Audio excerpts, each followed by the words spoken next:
સત્યમ શિવમ સુંદરમ 100 વર્ષ પહેલાની વાત છે। શ્રી જયશંકર ઓઝા અને ગોમતીબેનને ત્યાં 5 પુત્ર રત્ન, જેમાં વચેટ વ્રજલાલ એ જ આપણા સૌના લાડીલા વજુદાદા।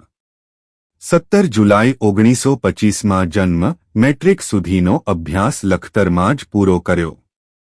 14 વર્ષની ઉંમરે પિતાનું અવસાન થયું। રાજકોટ મશીનિસ્ટ તરીકે જોડાયા।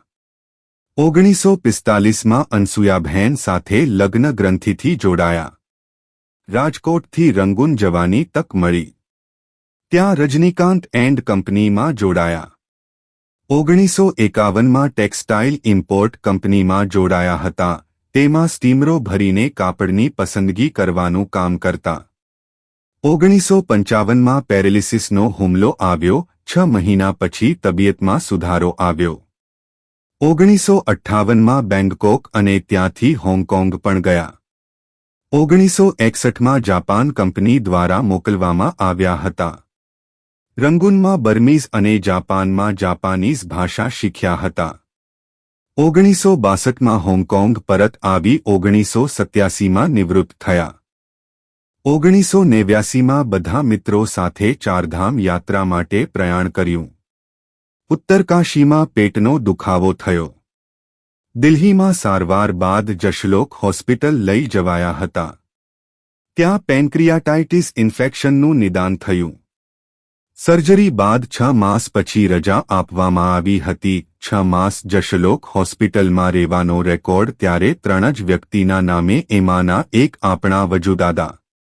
1 માર્ચ 1990ના રોજ રજા મળતા લખતરમાં નિવૃત્તિ જીવન વિતાવવાનું નક્કી કર્યું।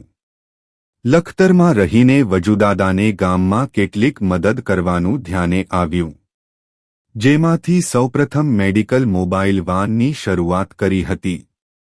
આજુબાજુના ગામોમાં મેડિકલ સેવા, મેડિકલ કેમ્પથી થયેલ સેવામાં નિરંતર ઉમેરો થતો રહ્યો, જેમાં આંગણવાડી સંચાલક બહેનોને સંતતિ નિયમન માટે ઇનામો આપીને પ્રોત્સાહિત કરવી, સવા હોસ્પિટલમાં આંખ વિભાગમાં ડોનેશન, લખતર ફાર્મસી કોલેજમાં આર્થિક યોગદાન, શાળામાં ધોરણ 12માં કાયમી પારિતોષિકની વ્યવસ્થા, ગામમાં દુષ્કાળ સમયે ડંકીઓ, પાણીની પરબ, સ્મશાનમાં 1111 વૃક્ષારોપણ કરીને ઉછેરની વ્યવસ્થા કરી, પોતાના ઘરેટી વીમા ગ્રામજનોને સમૂહ ક્રિકેટ મેચની વ્યવસ્થા, દર વર્ષે રમેશભાઈ ઓઝાની કેસેટ કથા લખતરવાસીઓ માટે, દિવાળીમાં જરૂરિયાતમંદ માટે મીઠાઈ વિતરણ જેવા કાર્યો સતત કરતા રહેતા।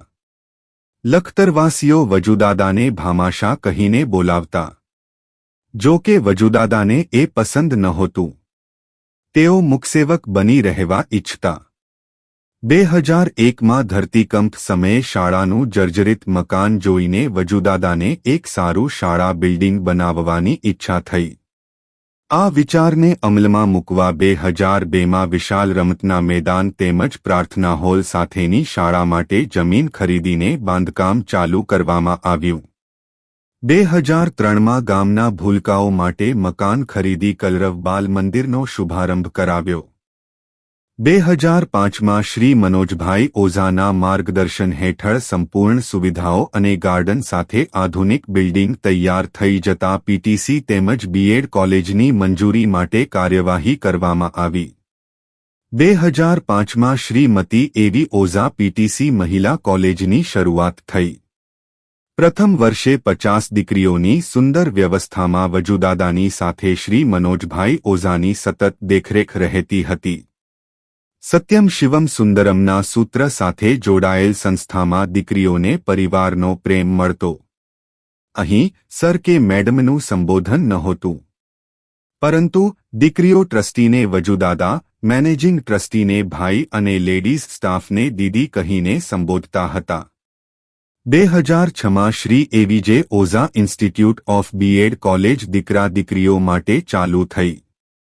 સુંદર બગીચો અને શાંત વાતાવરણ સાથે આધુનિક ટેકનોલોજીથી સર્ચ કોલેજમાં પ્રવેશ મેળવીને વિદ્યાર્થીઓ ધન્યતા અનુભવતા। જાન્યુઆરી 2012માં વિદ્યાર્થીઓ, સ્ટાફ અને ગ્રામજનોના લાડીલા વજુદાદાના અવસાન બાદ શ્રી મનોજભાઈ ઓઝા દાદાનું સ્વપ્ન કે કેમ્પસમાં શાળા શરૂ કરવામાં આવે તે પૂરું કરવા કાર્યરત બન્યા।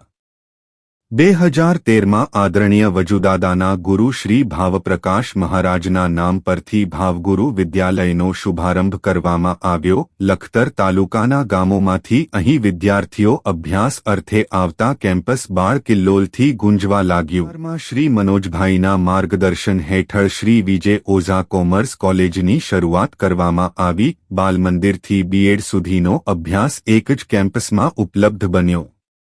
વિજય ઓઝા એજ્યુકેશન કેમ્પસમાં માત્ર ઉત્તમ શિક્ષણની સાથે સહ-અભ્યાસિક પ્રવૃત્તિઓ પણ એટલી જ સરસ અને સફળ રીતે આયોજિત થાય છે.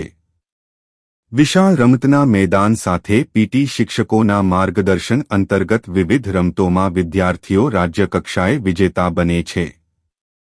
તો સમયાંતરે કલ્ચરલ એક્ટિવિટી દ્વારા વિદ્યાર્થીઓને સ્ટેજ આપીને પ્રોત્સાહિત કરવામાં આવે છે. વર્ષ દરમિયાન જુદા જુદા દિવસો સેલિબ્રેશન કરવામાં આવે છે તો વન ડે પિકનિક અને આઉટસ્ટેટ ટૂર દ્વારા વિદ્યાર્થીઓને મનોરંજન સાથે શિક્ષણ આપવાના પ્રયાસ થાય છે. સમયાંતરે તજજ્ઞ વ્યાખ્યાતાઓને નિમંત્રિત કરીને તેમના જ્ઞાનનો લાભ પણ મેળવવામાં આવે છે.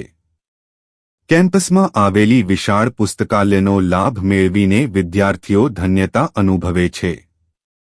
વજુદાદાના જન્મદિવસની ઉજવણી ખૂબ ધામધૂમથી થતી એ આજે તેમની ગેરહાજરીમાં પણ ઉજવાય છે. દાદા અમારા સૌના વચ્ચે સૂક્ષ્મદેહે વસે છે એવી અનુભૂતિ થાય છે. આજે દાદાનું જન્મ શતાબ્દી વર્ષ ઉજવાઈ રહ્યું છે ત્યારે આ કેમ્પસને પણ 2 દશક પૂરા થાય છે.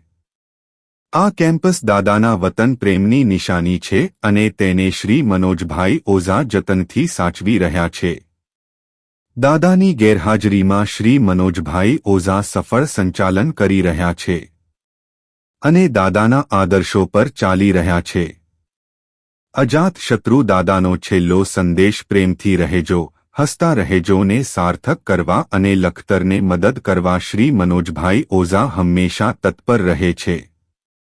શ્રી વિજય ઓઝા એજ્યુકેશન કેમ્પસનો ઉપયોગ કોઈપણ સરકારી કાર્યક્રમ જેવા કે ગરીબ કલ્યાણ મેળો, ખેલ મહાકુંભ, યોગ દિવસ તેમજ ગામના સાર્વજનિક ઉપયોગ માટે હંમેશા આવકાર્ય છે.